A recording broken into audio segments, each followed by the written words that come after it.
Tsy mety tapitra, tsy mety fitatreo, tsy hainao ny mantazy finizy tamindray.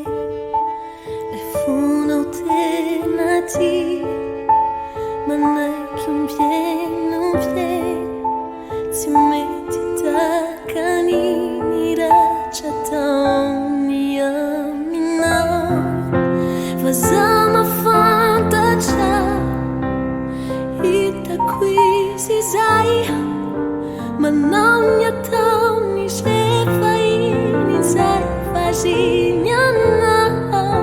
Fa satsy anery anao, fa sao ianao indray no malahelo.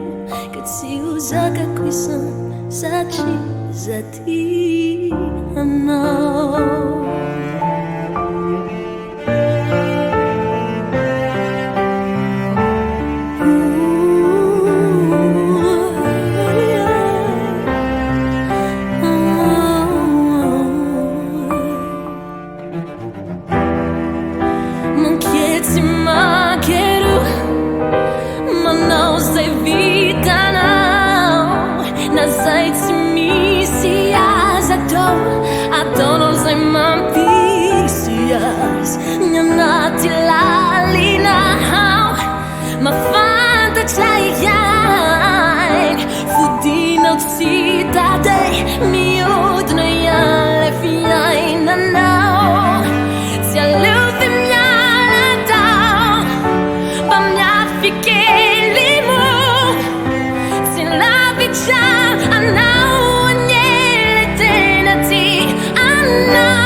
Tia anao, se alluvy mialatao, mba miafikely mo, tsy lavitra anao agnely tena tia anao. Fa satsy anery anao, fa sao ianao indray no malahelo.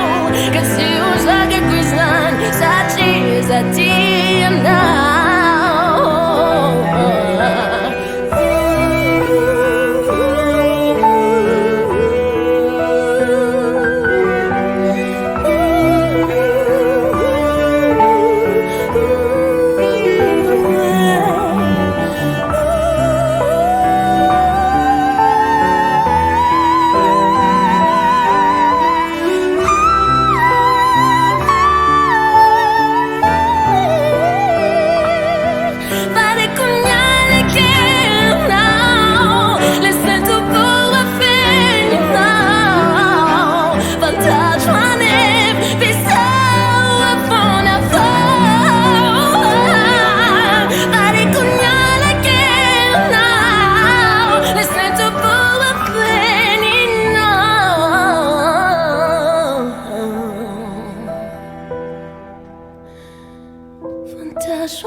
Don't